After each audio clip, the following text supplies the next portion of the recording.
আমরা সকলেই জানি যে প্রভু যিশুকে ক্রুশে টাঙানো হয়েছিল তার দু হাতে এবং পায়ে প্রেরিকের আঘাত করে।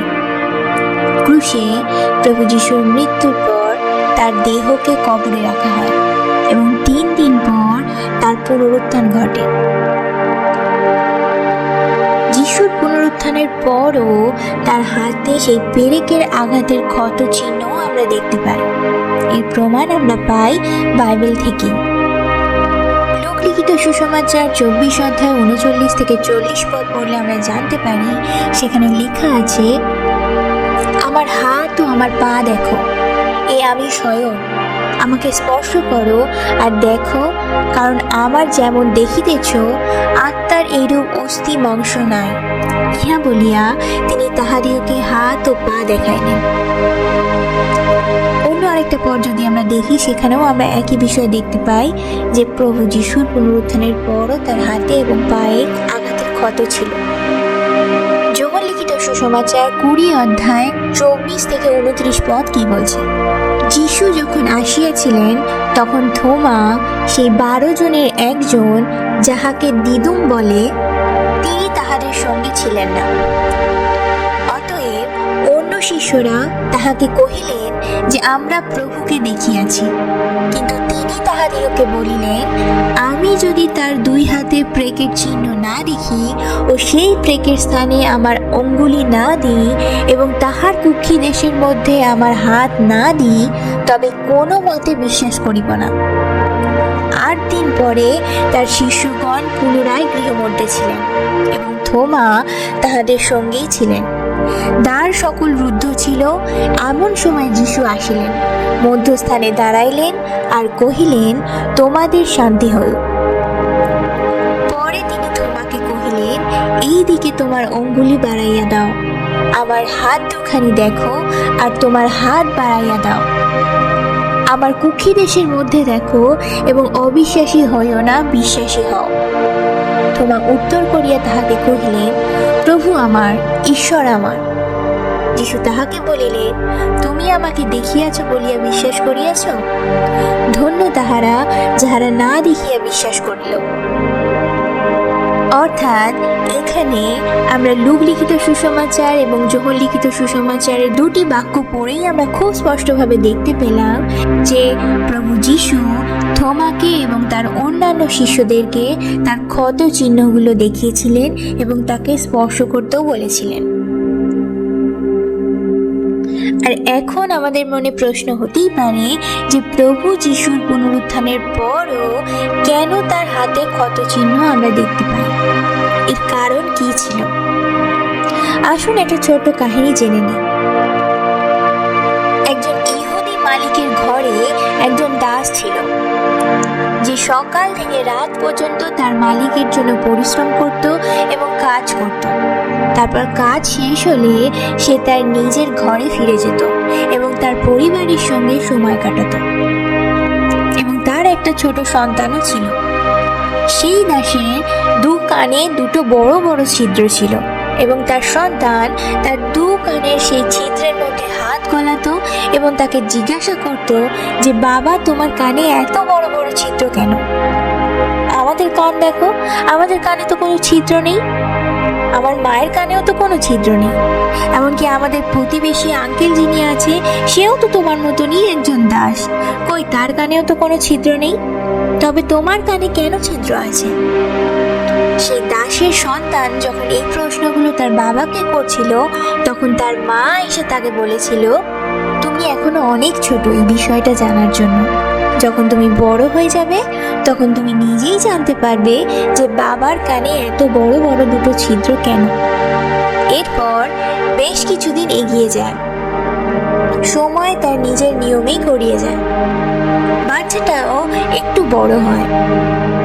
একদিন তার সেই প্রতিবেশী আঙ্কেলটির ঘরে ইহুদি মালিকটি আসেন। সেই প্রতিবেশী দাসকে তার মালিক ঈশ্বরের মন্দিরে নিয়ে যান। ইহুদি মালিক তার দাসকে নিয়ে যখন যাচ্ছিলেন, তখন বাচ্চাটিও তাদের পেছন পেছন ঈশ্বরের মন্দিরে গিয়ে উপস্থিত হন।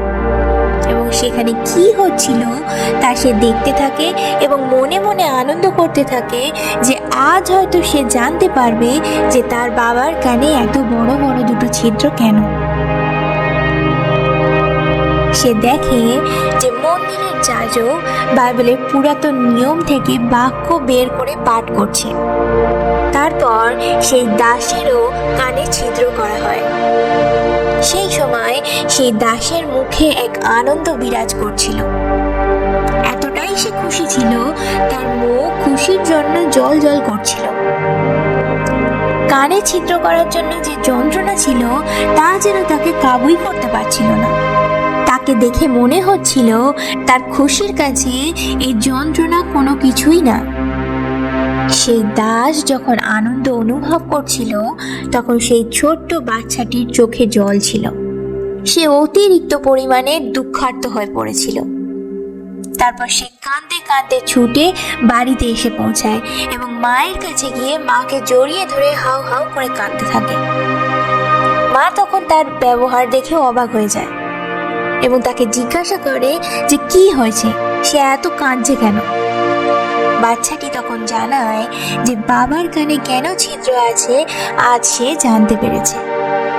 তখন তার মাও তাকে জড়িয়ে ধরে খুব করে কাঁদতে থাকে।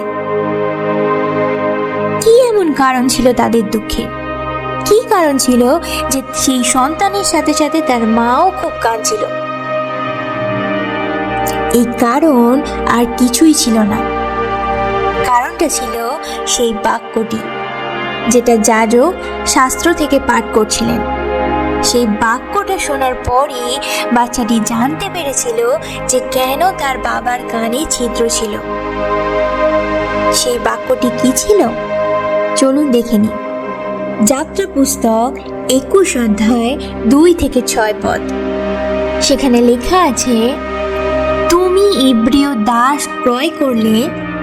অর্থাৎ এই বাক্যটি ইব্রিয় মালিক অর্থাৎ সেখানকার শাসকদের জন্য বলা হয়েছে যে তুমি ইব্রিয় দাস ক্রয় করলে, সে 6 বছর দাসত্ব করিবে, পরে 7ম বছরে বিনামূল্যে মুক্ত হইয়া চলিয়া যাইবে। সে যদি একাকী আইসে তবে একাকী যাইবে, আর যদি সস্ত্রীক আইসে তবে তাহার স্ত্রীও তাহার সহিত যাইবে। যদি তাহার মনিব তাহার বিবাহ দেয় এবং সেই স্ত্রী তাহার জন্য পুত্র কি কন্যা প্রসব করে, তবে সেই স্ত্রীতে ও তার সন্তানগণে তাহার মনিবের সত্ত্ব থাকিবে, সে একাকী চলিয়া যাইবে। কিন্তু ওই দাস যদি স্পষ্টরূপে বলে যে আমি আপন মনিবকে এবং আপন স্ত্রী ও সন্তানগণকে ভালোবাসি, মুক্ত হইয়া চলিয়া যাইব না, তাহা হইলে তাহার মনিব তাহাকে ঈশ্বরের নিকটে লইয়া যাইবে এবং সে তাহাকে কপাটের কিংবা বাজুর নিকটে উপস্থিত করিবে। তথায় তাহার মনিব গুঁজি দ্বারা তাহার কর্ণ বিদ্ধ করিবে, তাহাতে সে চিরকাল সেই মনিবের দাস থাকিবে। এই বাক্যটি শোনার পর বাচ্চাটি জানতে পারে তার বাবার কানে যে ছিদ্র ছিল তার কারণ হলো তার বাবা তার নিজের স্বাধীনতাকে তার এবং তার মায়ের জন্য ত্যাগ দিয়েছিল। স্বাধীনতা পাওয়ার সম্পূর্ণ সুযোগ থাকার সত্ত্বেও শুধুমাত্র সেই দাসটি তার স্ত্রী এবং সন্তানের মুখের দিকে তাকিয়ে তার পরিবারের প্রতি ভালোবাসার জন্যই সে সেই স্বাধীনতাকে ত্যাগ করেছিল এবং সে আজীবনের জন্য দাস হয়েই রয়েছিল। দাসটি চাইলেই তার স্বাধীনতার 7ম বছরে তার স্ত্রী ও সন্তানকে রেখে চলে যেতে পারত। সে দাস থেকে স্বাধীন হয়ে যেত এবং সে তারপর আবার নতুন করে স্বাধীন অবস্থায় বিয়ে করে নতুন পরিবারও তৈরি করতে পারত। কিন্তু তার পুরনো স্ত্রী ও সন্তান একই স্থানে দাস হয়েই থেকে যেত। এটাই ছিল পুরাতন নিয়মে মসির ব্যবস্থার নিয়ম। যদি কোনো দাসের তার স্বাধীনতা বেশি প্রিয় হয় তবে তাকে তার পরিবারকে ছাড়তে হবে, নয়তো সে তার পরিবারের সাথে থাকতে পারে সারা জীবন দাস হয়ে। তার চিহ্ন স্বরূপ থাকতে হবে তার কানের ছিদ্র। আমাদের উদ্ধারকর্তা প্রভু যিশু ব্যবস্থার প্রত্যেক নিয়মকে পূর্ণ করেছিলেন, আর সেই জন্যই প্রভু যিশুর হাতে আমরা ছিদ্রকে দেখতে পাই। তার একমাত্র কারণ হলো তিনি আমাদেরকে প্রেম করেছেন। তিনি আমাদেরকে তার জীবনের থেকেও বেশি গুরুত্ব দিয়েছেন। তার হাতের ওই ছিদ্রটি হলো আমাদের প্রতি তার ভালোবাসার চিহ্ন, তার প্রেমের চিহ্ন, তার ত্যাগের চিহ্ন। তিনি নিজেকে আমাদের জন্য সঁপে দিয়েছিলেন, যেন তিনি আমাদের জন্য তার প্রেমকে দেখাতে পারেন, তার ত্যাগকে দেখাতে পারেন। প্রভু যিশু যা যা করেছিলেন, যা যা সয়েছিলেন, তার সবটাই ছিল আমাদের জন্য। তিনি ঈশ্বর হয়েও দাসের স্বরূপ ধারণ করেছিলেন শুধুমাত্র আমাদের জন্য। তিনি অপমানকে সহ্য করেছিলেন আমাদের জন্য। তিনি যন্ত্রণা, কষ্ট, অসহনীয় অত্যাচারকে সহ্য করেছিলেন শুধুমাত্র আমাদের জন্য। তিনি ক্রুশের অমানবিক মৃত্যুকেও সহেছিলেন শুধুমাত্র আমাদের জন্য। তার হাতে যে ছিদ্র আছে তা প্রমাণ দেয় যে তিনি নিজের মহিমার থেকেও আমাদের সুরক্ষা এবং আমাদের মূল্যকে বেশি গুরুত্ব দিয়েছিলেন। এর পরিবর্তে আমরা আর কি বা করতে পারি? তিনি অলরেডি সব কিছুই করে দিয়েছিলেন আমাদের হয়ে। যে পাপের স্বভাবের জন্য যে যন্ত্রণা, যে কষ্ট, যে অত্যাচার, যে মৃত্যু আমাদের জন্য ছিল, তার থেকে তিনি কবেই আমাদের মুক্তি দিয়ে দিয়েছেন। আমাদের যে একদমই কোনো কিছু করার নেই তা কিন্তু না, আমাদের এখন অনেক কিছুই করার আছে। আসুন আমরা তার সমস্ত কিছুর জন্য তাকে ধন্যবাদ দিই, তাকে প্রেম করি, তাকে আরাধনা করি এবং যিশুর নামকে উচ্চকৃত করি এবং মুখে স্বীকার করি এবং বলি যে আমার প্রভু আমার পাপের জন্য ক্রুশের মৃত্যুকে বহন করেছিলেন। তার হাতে যে ক্ষত চিহ্ন, যে ছিদ্র, তা শুধুমাত্র আমার জন্য, এবং সেটা হলো আমার প্রতি তার প্রেমের চিহ্ন।